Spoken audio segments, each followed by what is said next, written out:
요즘 나라 안팎으로 여러 소식들이 많지요. 그중에서도 우리나라와 일본이 미국과 아주 중요한 약속을 맺었다는 이야기 아마 들어보셨을 겁니다. 언뜻 보면 두 나라 모두 아주 잘 해낸 것처럼 보이는데요. 과연 그 속을 들여다봐도 그럴까요? 그 내용을 하나하나 뜯어보면 아주 큰 차이가 있습니다. 오늘 저와 함께 그 속사정을 알기 쉽게 한번 풀어보겠습니다. 자, 그럼 가장 중요한 것부터 한번 살펴볼까요? 뭐니 뭐니 해도 바로 돈 문제입니다. 이렇게 나라끼리 큰 약속을 할 때는요, 돈을 어떻게 주고받기로 했는지가 가장 중요합니다. 우선 약속한 돈의 액수부터 한번 보시죠.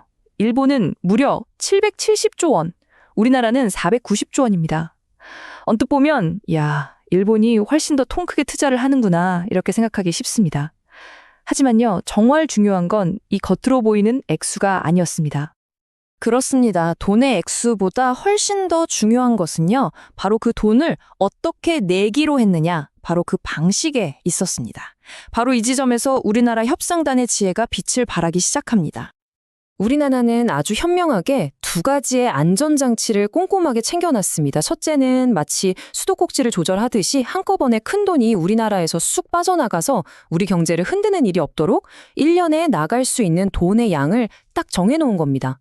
그리고 둘째는요, 혹시라도 나라 살림이 어려워지거나 경제가 불안해지면 지금은 힘드니까 돈은 나중에 주겠다라고 지급 시기를 조절할 수 있는 권리를 가다냈습니다. 그런데 일본은 이런 장치가 전혀 없어요. 그러니까 아무리 경제가 어려워져도 약속한 돈을 꼬박꼬박 내야만 하는 큰 부담을 안게 된 셈이죠. 자, 다음으로 넘어가 보겠습니다.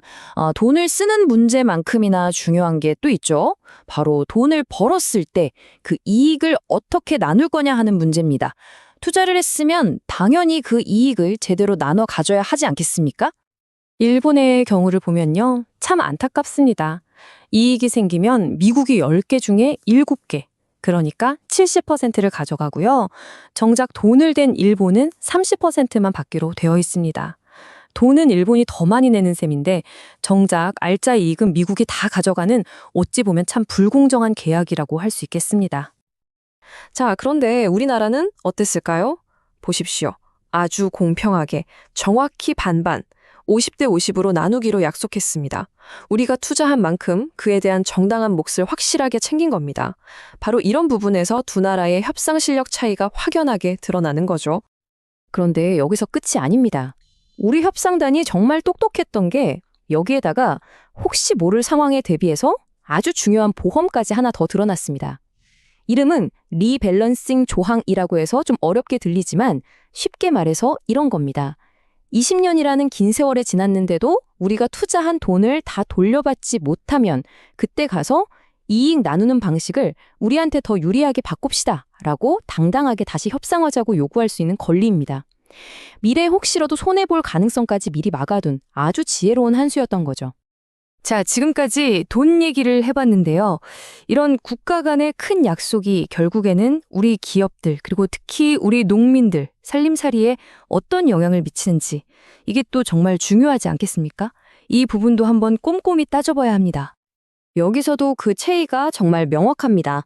일본은 그저 돈주머니 역할만 하는데 그쳤지만요. 우리는 우리 기업들이 이 사업에 먼저 참여할 수 있는 기회를 얻어냈습니다.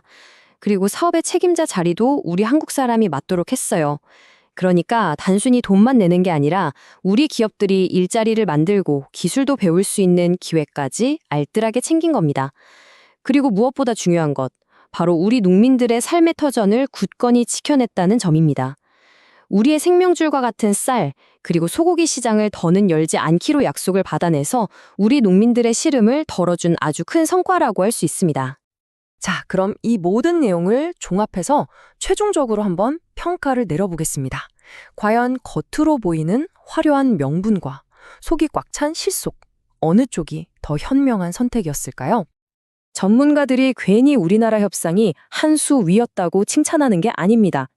나라 경제가 흔들리지 않도록 지켜줄 안전장치, 또 이익을 공정하게 나눌 수 있는 약속, 우리 기업들이 일할 수 있는 기회, 그리고 우리 농민들의 삶의 터전까지 이 모든 것을 하나도 놓치지 않고 꼼꼼하게 다 챙겼기 때문입니다. 한 전문가가 했던 이 말이 모든 상황을 딱 정리해 줍니다. 일본은 정치적 승부를, 한국은 경제적 계산을 택했다. 다시 말해서 일본은 당장의 칭찬과 큰 수철을 내세우는 명분을 쫓았지만 우리는 차분하게 우리의 이익을 계산하고 실속을 챙겼다는 뜻입니다. 그렇습니다.